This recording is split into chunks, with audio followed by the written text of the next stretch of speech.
वो एक नया उम्मीद और एक नया अवसर लेके आता है, और साथ ही ये हमें अपने परेशानियों को भूलकर जीवन में आगे बढ़ने का भी एक मौका देता है। इसलिए हर दिन की शुरुआत अगर हम एक अच्छे विचार के साथ करते हैं, एक अच्छी सोच के साथ करते हैं, तो हमारा दिन भी अच्छा जाता है और हमारे काम भी बन जाते हैं। इसलिए दिन की शुरुआत सकारात्मक विचार के साथ और मुस्कान के साथ करें तो आपका दिन ज़रूर अच्छा जाएगा। क्यों ऋचा? क्यों प्रज्ञा? बिल्कुल मुस्कान। और इसी के साथ हमारे कार्यक्रम की शुरुआत हो चुकी है, और जैसा मुस्कान ने कहा कि दिन की जो शुरुआत होती है वो सकारात्मक और रचनात्मक इसके साथ करना चाहिए। तो अभी वक्त हो चुका है कार्यक्रम को आगे बढ़ाने का और अनमोल वचन सेगमेंट लेने का। तो देखते हैं ये अनमोल वचन।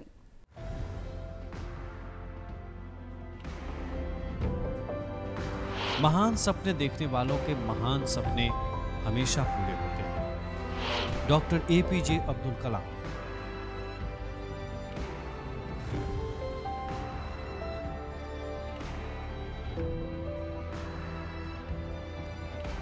और इसी के साथ प्रज्ञा, आप कार्यक्रम की भी शुरुआत करते हैं, और आज के जो हमारे मेहमान हैं इनसे भी हम खास बातचीत करेंगे। सर, हम देखते हैं जिस तरीके से पहलगाम में आतंकी हमले हुए, जिसको देखते हुए ऑपरेशन सिंदूर किया गया, और ये कहीं ना कहीं एक जवाब नहीं, ये एक न्याय था उन तमाम हमारे जवान भाई बहनों के लिए जिन्होंने हमारे देश की मिट्टी के लिए अपनी जान निछावर कर दी। तो क्यों ना कार्यक्रम की जो शुरुआत है, हम जानते हैं कि आप शेर व शायरी में भी आप दिलचस्पी रखते हैं, तो क्यों ना कार्यक्रम की शुरुआत हम इससे ही करें। देश के लिए क्या कुछ सुनाना चाहेंगे इस बारे में? सबसे पहले तो बिहार बिहान के तमाम दर्शकों को मैं प्रणाम करता हूं, और ऑपरेशन सिंदूर जो हुआ वो पहलगाम में जिस प्रकार की कायराना नृशंस हत्याएं की गई, तो आतंकवाद के नाश के लिए ऑपरेशन सिंदूर शुरू किया गया, और ये कहा गया है कि ये जारी है, यानी कि आतंकवाद के सफाए तक ऑपरेशन सिंदूर जारी रहेगा। और आज के कार्यक्रम की शुरुआत करते हुए 4 पंक्तियां मैं पहले देश के नाम सुनाता हूं कि हमारा देश अमन पसंद है, शांति प्रिय हम लोग हैं। तो पंक्तियां ये हैं कि बन गया मैं अजान मस्जिद की, बन गया मैं अजान मस्जिद की, तू भी मुरली की तान हो जाए, आरजू मुख्तसर सी है अपनी, दिल ये हिंदुस्तान हो जाए। क्या बात है। और बिहार बिहान के दर्शकों के लिए 4 पंक्तियां बिहार के नाम कि इश्क वाले हैं, प्यार वाले हैं, हम खिज़ा में बहार वाले हैं, मुस्कुरा कर जो देखिए हमको, जान दे दें बिहार वाले हैं। क्या बात है, क्या बात है। क्या खूब आपने जो ये पंक्तियाँ बोली, दिलों को छू लेने वाली पंक्ति थी। सर, जैसा कि हम जानते हैं कि पहलगाम में जो अटैक हुआ था उसके ठीक एक दिन पहले आप वहाँ पे थे, तो उस मंजर को याद करके अभी भी कैसा महसूस होता है? एक दिन पहले नहीं, 20 तारीख को मैं वहाँ से लौटा था और 22 को ये घटना हुई। तो मैं चूँकि कश्मीर पहले भी जा चुका हूँ, मेरा प्रिय पर्यटन स्थल रहा है, मेरे परिवार का भी रहा है, और ख़ासकर पहलगाम की वो बैसरन घाटी जिसमें ये कांड हुआ, वहाँ मैं अक्सर जाया करता था। तो आने के बाद जब मैंने ये सुना तो मैं तो अवाक रह गया कि अरे ये क्या हो गया। मुझे लगा कि अरे मैं तो बच के आया। रोम रोम सी हट जाता है जब वो दृश्य याद आता है। और जो भी भाई बंधु मेरे मारे गए, उन सबके प्रति गहरी संवेदना है, उनको श्रद्धांजलि अर्पित करता हूं मैं। लेकिन ये घटना मैंने कभी सोचा भी नहीं था कि ऐसा भी हो सकता है। अब जब भी वहाँ की तस्वीरें मैं देख रहा हूँ, लग रहा है कि अरे यहीं पर तो गोली चली, यहीं पर लोगों को मार दिया गया, यहीं पर मेरी बहनों के सिंदूर उजाड़ दिए गए। तो ये बहुत ही दुखद था और ऐसा नहीं होना चाहिए। बिल्कुल। और सर, आपके बारे में भी थोड़ा जानना चाहेंगे। हम सभी जानते हैं कि जो ज़िंदगी है काफ़ी उलझनों से भरा है, हर सभी की ज़िंदगी अगर हम बात करें, अगर आपके बारे में बात करें तो जानते हैं कि BPSC का फॉर्म आपने 1992 में भरा था और 25 साल बाद आपको सफलता मिली। एक लंबा सफ़र था और कई बार ऐसा होता है लोग हार मान जाते हैं। जैसे मैंने इनकी शुरुआत ही की थी यही कि कभी हमें जीवन में हार नहीं मानना चाहिए। अगर हम हार नहीं मानते तो लक्ष्य की प्राप्ति हमें ज़रूर होती है, और इसके बहुत बड़े एक उदाहरण भी है आप तो इस बारे में भी क्या कुछ बताना चाहेंगे आप? देखिए, एक बड़े शायर हुए कुंवर बेचैन साहब, मेरी किताब का फ्लैप भी उन्होंने लिखा था। उनका ही एक शेर है कि दीवारों पे दस्तक देते रहिएगा, दीवारों पे दस्तक देते रहिएगा, दीवारों में दरवाजे बन जाएंगे। तो 1992 में चूँकि आफ्टर ग्रेजुएशन मैंने पहली बार BPSC का फॉर्म भरा था, कोई तैयारी नहीं थी, कुछ नहीं, ऐसे ही। लेकिन संयोग किस्मत की पहली बार मैंने प्री भी क्वालिफाई किया, मुख्य परीक्षा भी क्वालिफाई की, इंटरव्यू तक पहुंचा तो लगा कि अब तो मैं ऑफिसर बन ही गया जी। संयोग से फाइनल सिलेक्शन नहीं हुआ, कुछ अंकों की कमी रह गई। अगली बार भी फिर वही हुआ जी। तो ये एक क्रम चला। फिर टीचर की वैकेंसी आई, मैंने वो एग्ज़ाम दिया, उसमें मैंने टॉप किया। मैं गोपालगंज चला गया, मेरा गृह जिला गोपालगंज हुआ। फिर कुछ दिनों के बाद मेरा ट्रांसफ़र पटना हुआ और पटना के राजभवन स्थित कन्या मध्य विद्यालय में मैं आया। तो बीपीएससी बगल में पड़ता है, तो आते जाते मैं रोज़ देखता था। तो फिर मेरे मन में आया कि एक बार फिर से तैयारी की जाए, और मैंने फिर तैयारी की। 53 से 55 बैच में भी मैंने इंटरव्यू दिया, फिर नहीं हुआ। ये आखिरी चांस था, 2018 में फाइनली सिलेक्शन हुआ मेरा बिहार वित्त सेवा में। तो ऐसा होते रहता है। कि आपने बोला था कि 25 साल के बाद आपने बीपीएससी का पहला एग्ज़ाम दिया और 1992 के बाद आपको सफलता मिली और काफ़ी उतार चढ़ाव भी रहा। ऐसे में क्या अभी जो सफलता आप इस जज पद पर हैं, क्या कभी ऐसा लगता है कि कुछ छूट सा गया हो या कुछ अधूरा सा रह गया हो? देखिए, जीवन में अधूरापन सबसे ज़रूरी चीज़ है जी। मेरा भी मानना है कि संघर्ष के दिन ज़्यादा अच्छे होते हैं। हम किसी रास्ते पे चल के मंजिल पे पहुंचते हैं तो वो रास्ते का सफ़र जो है वही इम्पोर्टेंट है, और हम जो जीवन जीते हैं वो उस रास्ते में ही जीते हैं। मंजिल पे पहुंचने के बाद जीवन का बहुत आनंद नहीं है। तो मैंने जो भी संघर्ष किया उसकी यादें ही मेरे लिए सब कुछ हैं। हाँ, जहाँ तक छूटने की बात है तो एक चीज़ की तकलीफ़ हमेशा रहती है कि मेरे पिताजी की इच्छा थी कि ये बीपीएससी क्वालिफाई करे, पदाधिकारी बने, और उनके जीते जी मैं ये नहीं कर पाया। 2014 में उनकी मृत्यु हो गई और 2018 में मेरा सिलेक्शन हुआ। तो इस बात का अफसोस रहता है, लेकिन संतोष आनंद जी की पंक्तियाँ हमको याद आती रहती हैं कि कुछ पाकर खोना है, कुछ खोकर पाना है, जीवन का मतलब तो आना और जाना है, 2 पल के जीवन से एक उम्र चुरानी है, ज़िंदगी और कुछ भी नहीं, तेरी मेरी कहानी है। आई एम श्योर वो जहाँ भी होंगे उन्हें बहुत खुशी होती होगी आपको इस पद पर देखकर।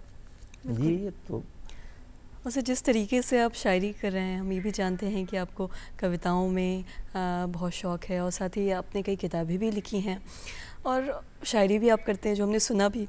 आपसे जानना चाहेंगे, जब भी कोई कवि कविताएं लिखता है या फिर किताबें लिखता है तो उसका एक जॉनर होता है, चाहे वो वास्तविकता पे हो, चाहे वो एक इमेजिनेशन की बात करें, काल्पनिक चीज़ों के बारे में बात करें, या फिर कई बार लोग सामाजिक चीज़ों पे भी लिखते हैं, समाज में जो होता है या देखते हैं वो लिखते हैं। आपसे जानना चाहेंगे आपका जो दिलचस्पी है वो किस तरफ है, किस पे आप ज़्यादातर लिखना पसंद करते हैं, इस बारे में थोड़ा बताएं। ये किसी भी शायर, कवि, कहानीकार, साहित्यकार का अपना एक विज़न होता है, अपनी एक दृष्टि होती है। किसी भी घटना को या वस्तु को कैसे ऑब्ज़र्व करते हैं और किस दृष्टिकोण से देखते हैं, और उसके आधार पे शब्दों का ताना बनाया जाता है। अब इसमें होता यह है कि एक ही चीज़ के बारे में कई लोग कई बात कहते हैं, और ज़िंदगी, जैसे अभी मैंने कहा कि संतोष आनंद ने कहा कि ज़िंदगी कुछ और कुछ भी नहीं, तेरी मेरी कहानी है। बिल्कुल। कोई कहता है कि ज़िंदगी का सफ़र है, ये कैसा सफ़र, कोई समझा नहीं, कोई जाना नहीं। कोई कहता है कि ज़िंदगी प्यार का गीत है, इसे दिल को गाना पड़ेगा। मैंने लिखा कि हम फ़कीरों के काबिल रही तू कहाँ, जा अमीरों की कोठी में मर जिंदगी। तो सबके अपने अपने दृष्टिकोण होते हैं। हाँ, शायरी में मेरी मुख्य विधा शायरी है, मैं शायरी करता हूँ। तो शायरी में एक शेर में 2 पंक्तियाँ होती हैं, तो 2 पंक्तियों में एक पूरी बात कहनी होती है। बिल्कुल। और नज़ाकत के साथ इशारे में कहना होता है, सीधे सपाट लहरों में नहीं हम लोग बोल सकते हैं। तो शायरी में ये चलता है, और इशारा भी ऐसा करना है कि सामने वाले को समझ में भी आ जाए कि हम क्या इशारा करते हैं। बिल्कुल। तो पहले गज़लों में या शायरी में ये होता था कि इश्क, प्यार, मोहब्बत, हुस्न, इन सब की जिक्र होते थे। लेकिन आज के डेट में, आज की तारीख में एक दुष्यंत कुमार से ही बदल गया ये सब, कि समाज का कोई भी कोना बाकी नहीं है। हर चीज़, हर घटना पूरी आम जनता से गज़ल जुड़ी हुई है, उसकी समस्याओं के साथ। तो हम लोग इसके अपवाद नहीं हैं, हम लोग भी सब कुछ लिखते हैं। हाँ, लेकिन मुख्य में उद्देश्य हमारा यही होता है कि प्रेम का प्रसार हो। बिल्कुल बिल्कुल समीर जी, आपने बहुत सही बात बोली कि पहले के समय में जो शायरी लिखी जाती थी, अभी वक्त बदल चुका है और काफ़ी चीज़ों पे, काफ़ी टॉपिक्स पे शायरी या लोग लिखते हैं। ऐसे में सर आपसे आगे मैं जानना चाहूँगी कि क्योंकि देश बदल रहा है और काफ़ी प्रगति कर रहा है और इस प्रगति में आपका रोल काफ़ी इम्पोर्टेंट हो जाता है, आप इसमें भागीदारी करते हैं, तो आप क्या कुछ संदेश देना चाहेंगे भारतीयों को ताकि विकास हो हमारे भारत का? हाँ, देखिए ये प्रश्न थोड़ा सा लीक से हट के हो गया, क्योंकि ये आपने जो क्वेश्चन पूछा है वो टैक्स से रिलेटेड हो गया जी।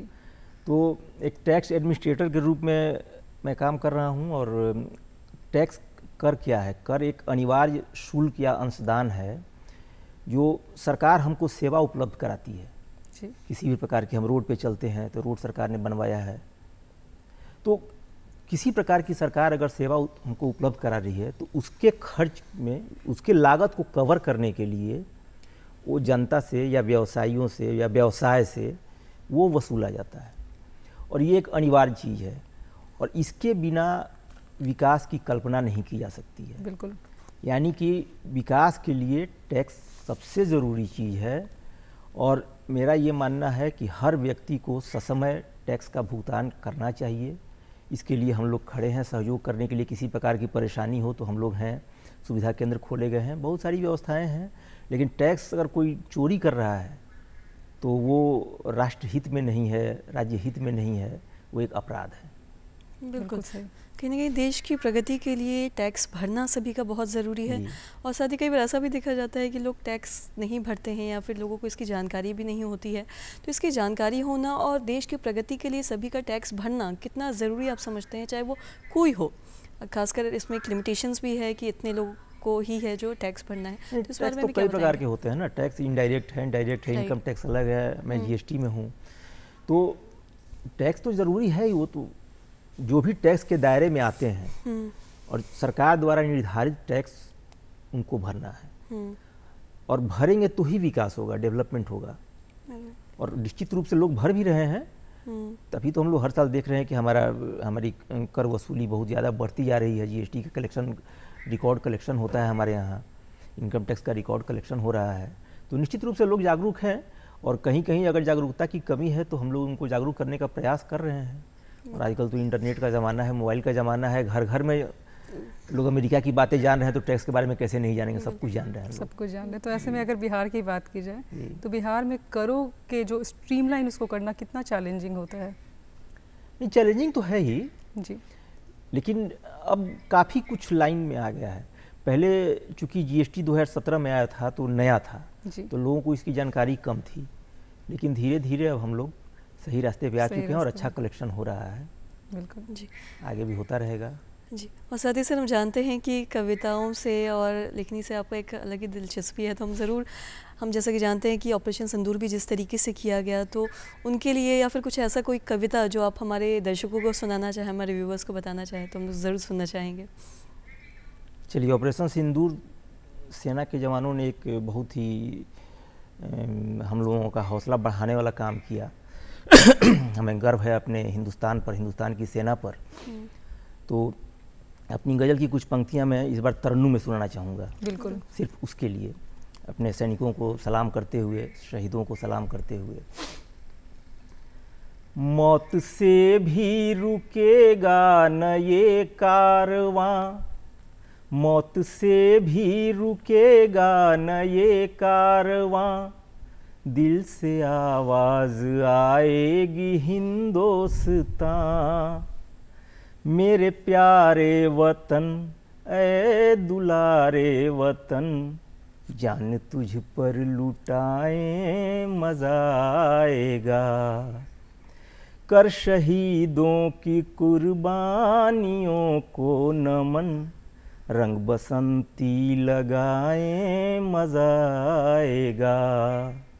स्वर्ग से भी है पावन हमारी धरा, शीश इस पर झुकाएं मजा आएगा।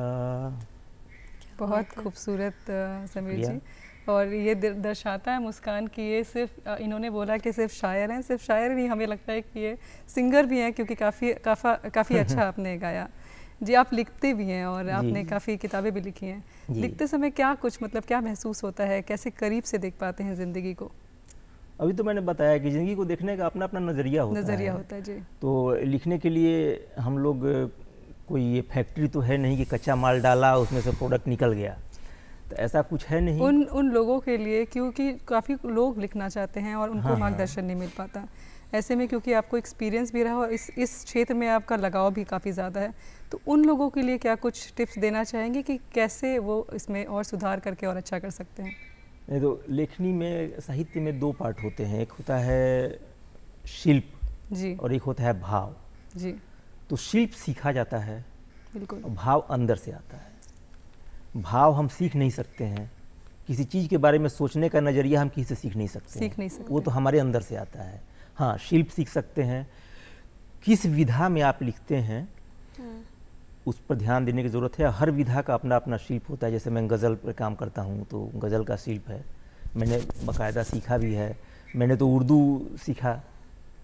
तो ये इतना इजी लोग बोलते हैं कि बस जो लिखना कि इसको सीखना भी होता है, स्किल्स को बिल्कुल डेवलप करना। गज़ल तो बहुत कठिन है, खासकर फॉर्म है ना वो एक जी, छंद में लिखना पड़ता है। और खासकर आप जिस पद पर है उसके साथ आप इतने अच्छे से लिखते हैं और समय देते हैं। ये तो अच्छा ये हुआ ना कि बीच में टीचर था जी, और एक लंबा समय था बीपीएससी में सिलेक्शन नहीं हुआ था, तो इस बीच में एक समय आया जब लग रहा था कि अब तो यही रहना है, कुछ करना है नहीं।